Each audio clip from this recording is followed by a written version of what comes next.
Hello दोस्तों, कैसे हैं आप सभी। आई होप आप सभी बहुत अच्छे होंगे, खुश होंगे और स्वस्थ होंगे। खुशबू इंदौरी चैनल में आप सभी का बहुत बहुत स्वागत है। आज संडे है और हम लोग कन्या जमाने का प्रोग्राम कर रहे हैं आज। तो मैं तैयार हो गई हूँ और कन्या आने का वेट कर रही हूँ। सारा कुछ मैंने बना लिया है, जिसमें छोले की सब्जी, पूड़ी, रायता, हलवा और पापड़, ये सारी चीजें जो है कन्याओं को भोग लगाएंगे, उनका पूजन करेंगे। मेरे हस्बैंड भी किचन में हेल्प कर रहे हैं मेरी थोड़ी थोड़ी सी। मोस्टली सब कुछ हो ही चुका है, बस जो कुछ और रह गया है तो उसमें भी हेल्प करा देते हैं। और आज जिमाते हैं कन्या और उनका पूजन करते हैं, उनका आशीर्वाद लेते हैं। ठीक है दोस्तों, और दिखाते हैं क्या क्या बना लिया है ना। साथियों, कन्याओं का भोग लगाने के लिए सबसे पहले कुछ मीठा बनाया है, जिसमें ये सूजी का हलवा है, ये छाछ का रायता बनाया है, आटा लगा के रख लिया है, मैं पूड़ी बेलती जाऊंगी। और ये छोले की सब्जी बनाई है, बहुत ही अच्छी, टेस्टी और मसालेदार। जब तक लक्ष्य के पापा किचन का कुछ काम निपटा रहे हैं तो मैंने कहा मैं बैठ के सारी पूड़ियाँ बेल देती हूँ और आप खड़े खड़े सेक देना। तो वो भी मेरी हेल्प करा रहे हैं। साथ ही साथ वो भी पुण्य कमाएंगे, उनको भी पुण्य मिलेगा जब हम कन्याओं का भोग लगाएंगे, कन्या पूजन करेंगे। तो उन मेरे साथ उनको भी उसका फल मिलेगा। ईश्वर करे ऐसा ही हमसे होता रहे और हम साल दर साल ऐसे ही करते रहें। थोड़े में ही करते रहें, जितना है उतने में ही करते रहें, पर कन्या स्वरूप माता हमारे घर में विराजी रहें और खूब सुख शांति और खूब अच्छे से हमारा सब कुछ कर दें। तो मैं पूड़ी बेलती जा रही हूँ।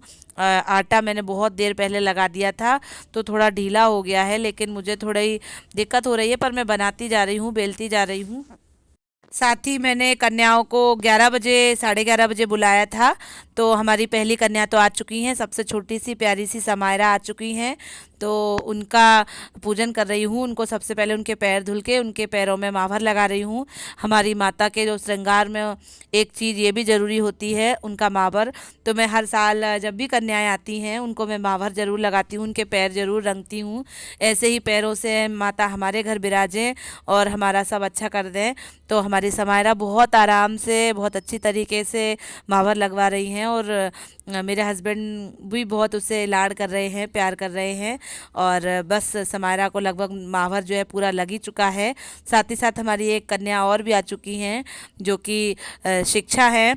ये हमारे यहाँ पहले कोचिंग पढ़ती थी, अब तो नहीं पढ़ती हैं, लेकिन मैं बुलाती हूँ इनको। बहुत सीधी और बहुत अच्छी लड़की है, तो मैं बुला लेती हूँ। और कन्या तो चाहे कैसी भी हो, कन्या होनी चाहिए, बस कन्या मिल जानी चाहिए। तो दो आई थी, मैं बहुत देर से इंतज़ार कर रही थी कि कुछ कन्याएं, कुछ माताएं और मिल जाएं। तो ये देखिए, हमारे घर माताओं का आ गया है रेला पूरा। और माताएं खूब आए और खूब हमारे घर में सुख समृद्धि कर दें, और जितनी भी हों भगवान उनको सबको भेजे।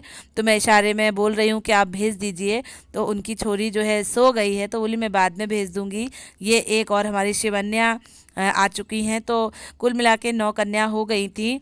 और वैसे तो जितनी आए उतनों को भोजन प्रसादी देनी चाहिए, उतनों से आशीर्वाद लेना चाहिए। लेकिन 9 का महत्व होता है कि कम से कम 9 तो होनी ही चाहिए। बाकी जितनी हो जाए उतनी बहुत अच्छी, ईश्वर की कृपा है। तो मैं बारी बारी से सभी को मावर लगा देती हूँ, सभी का पूजन कर देती हूँ। वैसे तो दोस्तों ज़्यादातर अष्टमी और नवमी पे ही कन्याएं जिमाई जाती हैं, उनका पूजन अर्चन किया जाता है, भोग लगाया जाता है। हमारे लखनऊ में भी ऐसा ही कहा जाता था, माना जाता था।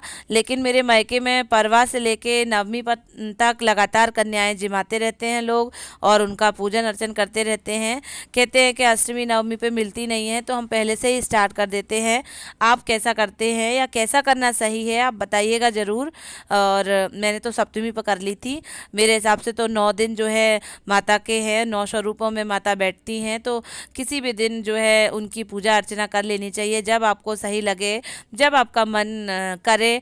तो आप ज़रूर कन्या जिमाएं। तो आपने किस दिन जिमाई है कन्या, उस दिन ज़रूर बताइएगा। और अष्टमी या नवमी पर जिमाना सही रहता है कि किसी भी दिन कर सकते हैं, आप बताइएगा ज़रूर कमेंट बॉक्स में कमेंट करके।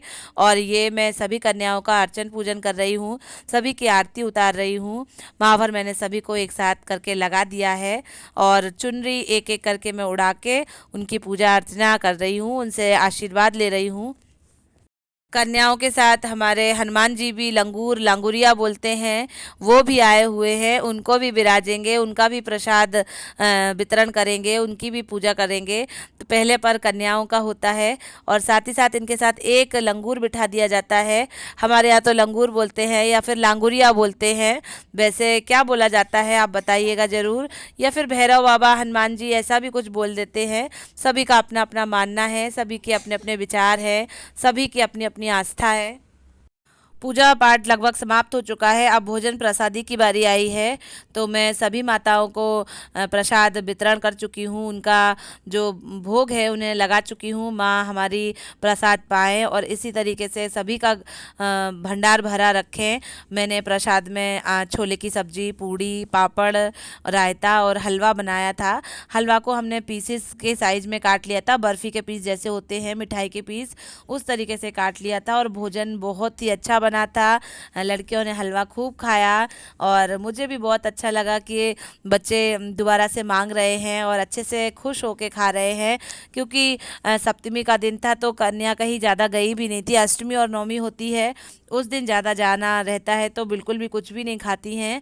पर हमारे यहाँ तो उन्होंने बहुत अच्छे से प्रसाद पाया, पारण किया। और ईश्वर करे ऐसा ही सबके साथ हो, माताएं सभी के घर में विराजें और सभी को खूब खूब शुभाशीष दें। भोजन प्रसादी सबकी चली रही है। फिर इसके बाद फिर मैंने जो भी मुझे दक्षिणा स्वरूप देना था तो मैं सब कुछ दे रही हूँ, जिसमें फल हैं और बिस्किट के पैकेट हैं। तो मैं सभी बच्चों को फल और बिस्किट के पैकेट वितरण कर रही हूँ और उनसे शुभाशीष मांग रही हूँ। साथ ही इस तरीके से पैर पूजन होता है हमारे यहाँ। कहते हैं कि लड़कियों के पैर नहीं छुए जाते हैं, यहाँ इंदौर में तो बिल्कुल ही नहीं छुए जाते हैं। पलट के आपके ही वो छू लेंगी। हमारे स्कूल में कई लड़कियां जो है जब गुड मॉर्निंग विश करती हैं या कुछ भी विश करती हैं, बर्थडे होता है उनका, तो वो पैर जरूर छूती हैं। लेकिन हमारे यहाँ कन्या स्वरूप देवी माना जाता है, माता माना जाता है, तो उनसे पैर नहीं छुलाए जाते हैं। तो हमारे यहाँ तो हम ही कन्याओं के पैर छूते हैं। आप बताइएगा आप क्या क्या होता है। कन्याओं का जाना हो रहा है, बहुत खुश मन से, बहुत शुभाशीष देकर, बहुत अच्छा अच्छा कहकर हमारे घर से विदा हो रही हैं। अगले साल हमारी माता फिर से हमारे घर विराजेंगी। और एक छोटी सी माता ये पीछे रह गई हैं, तो ये भी जल्दी जल्दी चली जा रही हैं। और ये दो नन्ही परियां, नन्ही बालिकाएं सबसे लास्ट में जा रही हैं। तो इस तरीके से हमारा ये कन्या पूजन का प्रोग्राम रहा। आपको कैसा लगा दोस्तों, प्लीज़ कमेंट बॉक्स में कमेंट करके बताइएगा। और आपने किस दिन कन्या जिमाई है बताइएगा ज़रूर, और किस दिन जिमाना सही रहता है ये भी बताइएगा, है ना दोस्तों। और अब यहाँ पर ये हमारे भैरव बाबा या कहिए तो हमारे हनुमान जी भोजन कर रहे हैं स्वरूप में उनके। और क्या हुआ था कि हमारे यहाँ जगह की थोड़ी शॉर्टेज है, आपको तो पता ही है।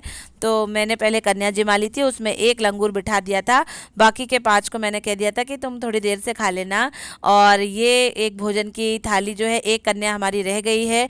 जब तक हम उसे खिला नहीं देंगे तब तक हम खुद नहीं खाएंगे, जो कि आई के घर में रहती है। तो मैं उन्हें देने जा रही हूँ और साथ ही अपने ब्लॉग को यही एंड कर रही हूँ। प्लीज़ लाइक करें, शेयर करें, सब्सक्राइब करें।